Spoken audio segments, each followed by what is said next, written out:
upon its own citizens. We're now in the 30th day of the government shutdown. On Saturday, President Trump put a new offer on the table, what he called a compromise, in exchange for $5.7 billion in border wall funding and the government reopening. The president now says he will restore protections for some 700,000 so-called dreamers, protections for 3 more years, as well as protections temporarily for some 300,000 undocumented immigrants whose temporary status is set to expire. The deal was praised by Senate Republicans, panned by the conservative right, and Democrats immediately rejected the potential compromise. Speaker Pelosi called it, quote, unacceptable and a non-starter. The president's offer on this comes as a special counsel made a stunning move, issuing its first statement in nearly 20 months, correcting a report from BuzzFeed News that claimed that federal sources told them that President Trump had directed his former lawyer, Michael Cohen, to lie to Congress about a potential Trump Tower Moscow deal. The statement from the special counsel reads, quote, BuzzFeed's description of specific statements to the special counsel's office and characterization of documents and testimony obtained by this office regarding Michael Cohen's congressional testimony are not accurate. BuzzFeed says they stand by the reporting. We're going to talk to 2 Democratic presidential candidates in moments, but I want to begin with the president's personal attorney, former mayor of New York City, Rudy Giuliani. Mayor Giuliani, thanks so much for joining us. Thank you, Jake. I want to clear up some questions about this Trump-Moscow project and why Michael Cohen lied to Congress about it and why President Trump misled the American people about it. So just very clearly, did President Trump or anyone on the Trump team ever have a conversation with Michael Cohen about his congressional testimony? Well, let me correct the premise of the question. The president didn't lie to the American people about it. He said he had no dealings with. He said he had no dealings with Russia, and as by your own admission, he was talking with people in Moscow about a Trump-Moscow project through November 2016. He wasn't talking to people in Russia about anything. He didn't talk to people in Russia at all. There's not a single stitch of evidence. It was an early stage proposal that never got beyond a non-binding letter of intent that was being run by Michael Cohen. It was his project, and it was being done while Donald Trump was running for president of the United States, and wasn't focused on that at all. Sure, okay, but he said, I have no business there. I have no business there. Well, I have no deals there. That's not true. Absolutely accurate. That is not inaccurate. That is not what you're saying is not accurate. I run a business. We do it in a lot of countries. I have proposals right now in 6 different countries. 2 of them have been accepted. I'm doing business in the 2 that are accepted, not the 4 in which I have proposals. I would be misleading to my partners if I said I was doing business in the 6 in which I have proposals. There's no business there. So when he said I'm not doing business in Russia, he said I don't deal there. I don't have any. He doesn't. He has a proposal by Michael Cohen that never went anywhere. He was in the middle but Michael Cohen was in the middle of talking to Russians about a potential deal. No, he wasn't. He wrote a letter, a non-binding letter of intent. He sent it to a general post office. He didn't even know where to send it. He had a couple of discussions. Michael Cohen did, not the president. And it was the last thing on the president's mind. So he was running for president of the United States. You know how busy that is. We're talking about 2016. You're not thinking about some proposal that at best is 3 years down the line. Okay, he's going to jail. Maybe Michael Cohen is he's going to jail for not being honest about the Trump-Moscow project. I mean, he's going to jail for it. No, he's not. In part. He's not. Well, what he's doing is he's telling the prosecutors what they want to hear. Now, you don't know if that's the truth or not. He has 2 contradictory statements, soon to be under oath. There was a Trump Tower Moscow deal. It just never actually came to fruition. They were discussing it. There was no deal. There was a non-binding letter about it. Wrong. There is no such thing as a deal. Come on now. So it's not a deal until the very, very final step. All right. Let's say I wrote a proposal to Rome to do security for Rome. I'm doing security in 5 other places. You say to me, where are you doing business? I would say the 5 places I'm doing business. Okay. Not I'm seeking business in Rome. God almighty, I'd then be doing business. It looked like my business was gigantic. So the president gave the accurate answer. So, I don't believe anything he says. Look, you're focusing on this minutia. No, the reality is, yesterday BuzzFeed published a story that was scandalous. It was horrible. So they should be they should be sued. They should be under investigation. They said the president of the United States counseled someone to lie And the special counsel had to go through the extraordinary act. I'm trying to get to the bottom. Let's get to the bottom. I want to find out the truth there. That's because you have a hysteria. That's because you got a hysteria going on in the media that interprets everything against Donald Trump. There's no hysteria here, sir. And I want to get to the bottom. Should be careful. Yes. What they did yesterday is truly fake news and disgusting. Let's be careful. Let's get to the facts of it. Did President Trump... Let's go. Let's do it. Did President Trump or anyone on the Trump team talk to Michael Cohen about his congressional testimony before he gave congressional testimony or after he gave congressional testimony? I can tell you, first of all, I wasn't the lawyer at the time. Right. Michael Cohen's lawyers reviewed his testimony with him. Yeah, but did President Trump or anyone... No, let me answer the question. Okay. As far as I know, President Trump did not have discussions with him, certainly had no discussions with him in which he told him or counseled him to lie. If he had any discussions with him, they'd be about the version of the events that Michael Cohen gave then, which they all believe was true. I believed it was true. I still believe it may be true because unlike these people who want to just believe him, I believe Michael Cohen is a serial liar.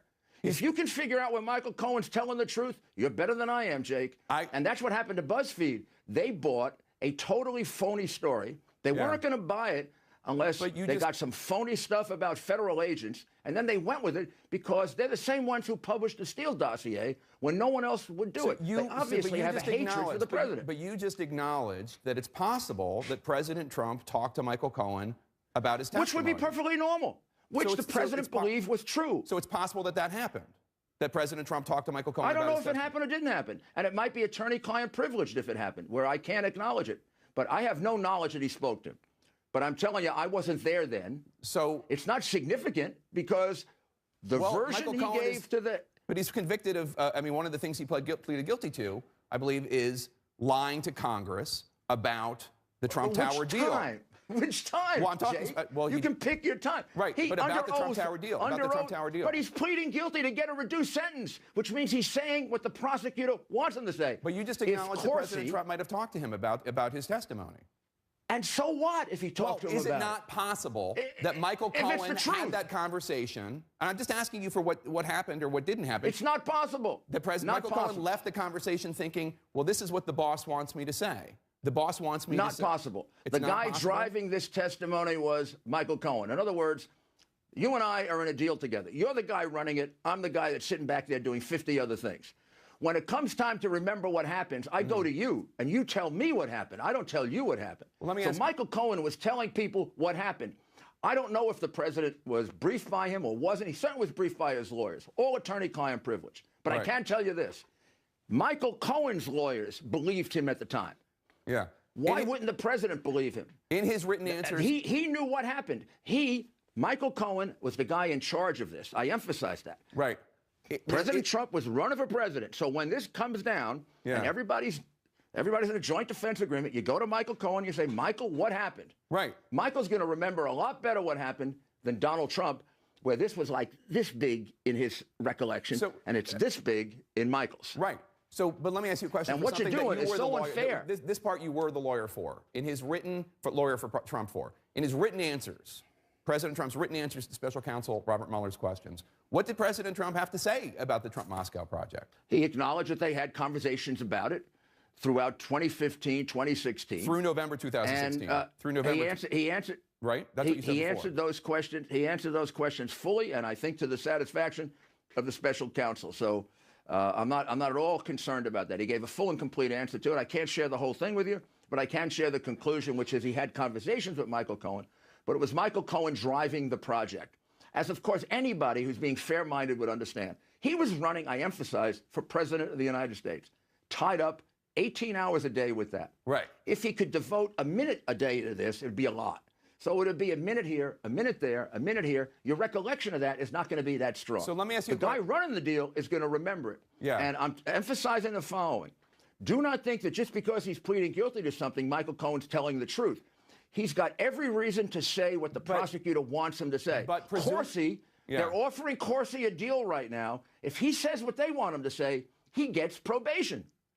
They're offering Corsi a deal. How do you know this, that they're offering Corsi? Because he's suing over it. Okay. I have the documents. I have the documents. It was leaked to me. I have the documents. They gave him a script. If he reads from the script, no jail.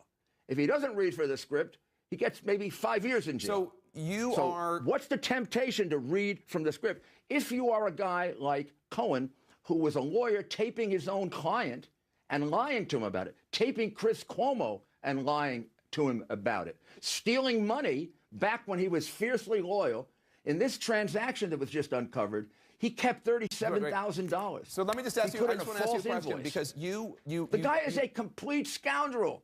You can't believe him. I used to like Michael. I am so disappointed. Your position on Michael Cohen is long established. I want to ask you about, you've just been talking about and suggesting that the special counsel is not on the up and up, that he's trying to get people to say things that aren't true. I want you to take a listen to something President Trump said on Sunday. He wouldn't say that. No, wait. In fairness to the special counsel, they would say that maybe they believe that's the truth. That's what the adversary process is all about. But don't take it as, gospel, because guys have pled guilty, in my experience, the things they didn't do in order to get out of worse problems that they actually did. In your experience, happens all the time in the criminal justice system. When you were unfortunate. When you were a prosecutor, you accepted plea deals from people for things they didn't do? I'm talking. You're darn right, I would never do that. I'd never do what they did with Cohen and have him plead to a campaign finance violation. That, as a matter of law, is not a campaign finance violation. I think that's phony as a $3 bill. But that gives you. Let me finish now. Yeah. Now I'm talking about my old office, the Southern District of New York. Right. That prosecution guilty plea should never have been taken. And the fact is, if it wasn't a president of the United States, it would not have been taken. If you take that plea, there are 30 members of Congress I got ready for you to prosecute who had the federal taxpayers' money used to settle sexual harassment complaints. Yeah. Your money and mine used to do it. That's not a campaign contribution. They should all be under investigation now. Why aren't they? Because he is treated differently and unfairly. I have no problem with that. Let's do it. Let's bring that on. I want you to take a listen to something that the president said about the special counsel. Take a listen to this from President Trump. Right. Okay. I appreciate the special counsel coming out with a statement last night. I think it was very appropriate that they did so. I very much appreciate that. That's some praise for the special counsel from President Trump. Me too. I did the same thing. I commended it. The president has referred to the special counsel investigation as a witch hunt, probably hundreds of times, at least dozens of times. He's gone after the integrity of Robert Mueller and his team. Does this mean now that you and the president accept the credibility of special counsel Robert Mueller in his office? No, if he does something good, we're going to commend him. If he does something we think is wrong, we're going to, I'm going to defend the president. Good is something you like, and bad is something you don't like, it seems. Well, no. Well, that's also true for him, right? We have different points of view on this. When he's doing what he's doing to Manafort, I think it's horrible. He's got the man in solitary confinement now for 6 months, and he keeps questioning him and trying to pressure him to say things that are not true. I think that's terrible. Why do you think Manafort However, shared what he that did campaign yesterday, data? Why do you think Manafort shared that campaign data with Konstantin Kilimnik, who, according to the FBI, has ties to the Russian military intelligence agency, the GRU? But in fact, is a Ukrainian. Two Ukrainians. Originally, the New York Times ran with the story, again fake news, that he shared it with a Russian. They corrected that. They corrected that. They did correct it. Why do you think he shared the campaign data? They didn't correct that. Why do you think he shared the campaign data? My friend, they didn't correct that. They didn't correct that just completely on their own, by the way. Did you? Same thing with special counsel. You were working on the campaign at the time. Why do you think? Why do you think he shared that information?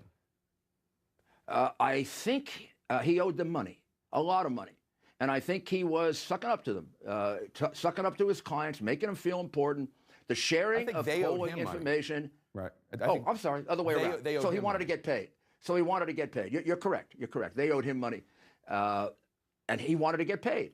He had a personal relationship with him, independent of the campaign. Should he have done it? Absolutely not. Bad judgment, yes. A crime? Sharing polling data?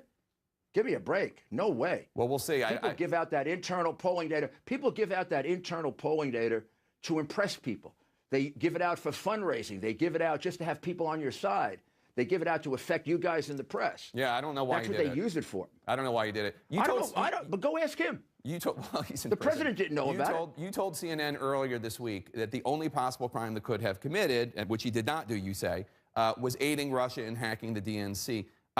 That's strongly disputed. But let me ask you a question. Are you saying that it's not? Yeah, it's strongly disputed by the people who make up crimes. Are you saying only to go after Donald Trump? Are you saying nobody else has ever been pursued? Are you saying it's not possible for the president to have obstructed justice? That that's an impossibility? No, of course not. The president can obstruct justice. He can't obstruct justice exercising his powers under Article 2 of the Constitution if that's what he's doing, and that's what he did. That's the point of Bill Barr's memo, which Bill Barr's, the simplistic analysis of this is, again, designed just to go after Donald Trump. Here's the point that Bill Barr makes, which I think 75% of lawyers and 90% of constitutional lawyers would agree with. If the president of the United States today fires one of his cabinet members, he cannot be prosecuted for obstruction of justice. He would have to do a corrupt act in addition to that. If he goes up to his cabinet member and says, if you don't do this, I'm going to break your legs, right, or I'm going to take money away from you, or I'm going to have your wife put under investigation. Well, now we have obstruction of justice. Well, all he did with Mueller is, all he did with Mueller is fire him with the support of Rod Rosenstein, the Deputy Attorney General, who advised it, who is in charge of the investigation. So, if that were a crime, how could he be in charge of the investigation? So you say the obstruction of justice... It would be a complete, absolute, unbelievable conflict of interest. The analysis of this is so stupid and simplistic, and you have lawyers that come on this television show, or this network and other networks, and support it, and they should hand in their law degree. Okay, but let me ask you a question. You're talking about these threats that the president did not commit, and as to why that would be inappropriate, but the president has not done that. The president is repeatedly calling publicly on Judge Jeanine's show, on Twitter, he's repeatedly calling for an investigation into Michael Cohen's father-in-law ahead of Michael Cohen's testimony before Congress. By your own definition, isn't that obstruction or attempting to intimidate a witness? No. Now, if you made that obstruction, I can't defend anybody. To say you're telling me this guy is testifying against me, his father-in-law should be testifying. We are so distorting the system of justice just to get Donald Trump. It's going to hurt us someday. So it's okay to go after the father-in-law. Now, of course it is. If the father-in-law is a criminal and the Southern District of New York, in the plea, wanted him to go to jail and said he's lying, they don't buy the special counsel's approach. They say he's lying because he's holding back information that is far more damaging than the lies that he's sharing with them now. Now, what's that information about? It's about his father-in-law. We talked about Ukrainians. His father-in-law is a Ukrainian. His father-in-law has millions and millions. Of course it's not. I'm telling you, it comes from the Ukraine. The reason that's important is he may have ties to something called organized crime. Because he's Ukrainian? Michael Cohen is refusing. Well, there's an organized crime group in Ukraine, organized crime group in Russia, organized crime everywhere. Crime group. Organized crime in Brooklyn, organized crime in the Bronx. I mean, you know, that I think that's making the leap. Oh, well, that's okay. He can have ties to organized crime. They can have bank fraud. That's just fine. When somebody testifies against your client, you go out and you look at what's wrong with them. Why are they doing it if they're not telling the truth? He's doing it because he's afraid to testify against his father-in-law, because the repercussions for that will be far worse, I think, than the repercussions for lying here, because now he gets applauded in New York, where the crazy anti-Trumpers applaud for him. So he goes and testifies. He goes and testifies against some people. Let me finish. He goes and testifies against some people that are possibly in organized crime. They ain't going to be applauding for him when he goes into a restaurant in Brighton Beach, Brooklyn. Believe me, I did this for 15 years of my life. This guy is lying. It's disgraceful that you're relying on Cohen. It's disgraceful that the Democrats in Congress would put a liar like. And BuzzFeed got in trouble yesterday. I'm not relying on Cohen because they relied on Michael Cohen. I'm just questioning whether it's appropriate for the president to single out a private citizen. It is. Whose son-in-law. To defend him. He's not a private citizen. He's a private citizen lying about him, trying to get him impeached. I'm talking about the father-in-law. And I'm defending him. That's the father-in-law. We happen to know, and just go read the Southern District report.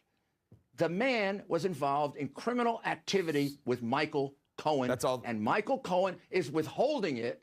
Because to testify about that would be very dangerous to the father-in-law and Michael Cohen, and instead he's going after the president, which the special counsel and all the liberals are applauding him for. Mayor Giuliani. That's what's going on. That is a defense to a criminal accusation. If we can't do that, we're not in America. Thank you so much for your time, sir. We appreciate it. We are still in America. I appreciate you saying that. Thank you. I got the chance to say it. I appreciate that. Thank you, sir. The 2020 presidential primary is now in full swing.